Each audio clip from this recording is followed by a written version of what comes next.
అన్న అదే అన్న నా పేరు గద్దెల శ్రీనివాస్ అన్న. నేను నీలఫర్ హాస్పిటల్లో ల్యాబ్ టెక్నీషియన్గా వర్క్ చేస్తున్నాను అన్న.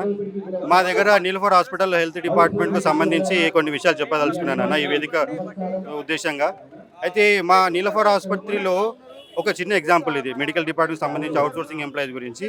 అయితే 2004లో ఏదైతే ఈ అవుట్సోర్సింగ్ విధానం స్టార్ట్ అయ్యిందో, అప్పుడు 2004లో స్టార్ట్ అయినప్పుడు మాకు పేపర్ నోటిఫికేషన్ ఇచ్చారు.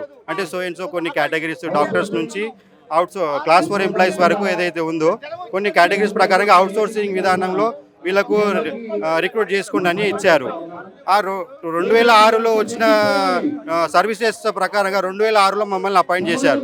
2006 నుంచి ఈ రోజు వరకు కూడా మేము మా అవుట్సోర్సింగ్ సర్వీసెస్ ఏదైతే ఉందో అన్నీ కూడా నిర్వీర్యంగా ఎటువంటి మాకు శాలరీస్ ఉన్నా లేకున్నా, అప్పుడు మా శాలరీ 2006లో మా శాలరీ 3000 రూపాయలు. ఈరోజు మా శాలరీ, మా ఒక క్లాస్ 4 ఎంప్లాయీ ఉద్యోగి యొక్క శాలరీ వచ్చి 13,000 రూపాయలు. మా పారామెడికల్ టీం ఒక వాళ్ళ వచ్చే శాలరీ వచ్చేసి 22,000 రూపాయలు. అంటే మేము చాలని జీతాలతో, అంటే ఈ గవర్నమెంట్ ఏదైతే శ్రమ దోపిడీ చేస్తుందో దానికి అన్నిటికీ కూడా మేము సహించి ఈ రోజు వరకు కూడా గవర్నమెంట్ హాస్పిటల్స్లో మేము సేవలు అందిస్తున్నాము. ఇంకోటి ఏంటంటే మా హాస్పిటల్ 2006లో 500 పడకల హాస్పిటల్, ఇప్పుడు ఈ రోజు వచ్చేసరికి 1250 పడకల హాస్పిటల్ దాన్ని కొనసాగిస్తున్నారు. అయితే 2006 నుంచి 500 పడకల హాస్పిటల్ నుంచి 1250 పడకల హాస్పిటల్ వరకు ఏదైతే మేము ఆ భారము మేమైతే మోసినామో ఈ రోజు వరకు కూడా అదే మోస్తున్నాము.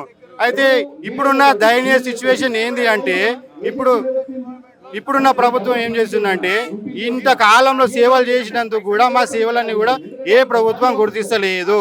ఇప్పుడు ఒక మెయిన్ ప్రాబ్లం ఏంటంటే, ఇప్పుడు మాకు ఈ ఏదైతే మేము సర్వీసెస్ ఇచ్చినామో మాకు ఇది గుర్తించలేదు. కోవిడ్ సమయంలో కూడా చాలా సర్వీసెస్ ఇచ్చినాం, అది కూడా గుర్తింపు లేదు. ఇప్పుడు ప్రాబ్లం ఏంటి అంటే, ఇప్పుడు మా సర్వీసెస్ను గుర్తించకపోగా మమ్మల్ని ఆ ఉద్యోగాల నుంచి తొలగించే పరిస్థితి నెలకొన్నది. కాబట్టి మేము జేఏసీ తరఫున ఒకటే ప్రభుత్వానికి విన్నపించుకుంటున్నాం ఏంటంటే, మా సర్వీసెస్ గుర్తించండి, అవుట్సోర్సింగ్ ఉద్యోగి యొక్క ఇంపార్టెన్స్ గుర్తించండి అని మేము కోరుకుంటున్నాము. అవుట్సోర్సింగ్ ఉద్యోగి ఒక గవర్నమెంట్ ఉద్యోగి సమానమైన పని చేస్తున్నాం కాబట్టి సమాన పనికి సమాన పని వేతనం ఇవ్వాలని కూడా కోరుకుంటున్నాము. దాంతో ఇంకోటి, ఎక్కడైతే మెడికల్ డిపార్ట్మెంట్లో ఏదైతే మేము మెయిన్ సర్వీస్ అందిస్తున్నామో అటువంటి హాస్పిటల్, మెయిన్ ఇప్పుడు చిన్నపిల్లల హాస్పిటల్ నీలఫర్ హాస్పిటల్ తీసుకోండి. మేము ఏదైతే ఇన్ని సంవత్సరాలు, దాదాపు 18 సంవత్సరాలు మేము కష్టపడి అక్కడ మేము సర్వీస్ చేసినందుకు మా సర్వీసెస్ గుర్తించి ఎక్కడో వాళ్ళని అక్కడే, ఇప్పుడు అవుట్సోర్సింగ్ ఉద్యోగి అంటే ఏదో డిస్క్రిమినేట్ చేయడం కాదు, ఎక్కడో వాళ్ళని అక్కడనే రెగ్యులర్ చేసి వాళ్ళకి న్యాయం చేయాలని మేము కోరుకుంటున్నామండి. Thank you.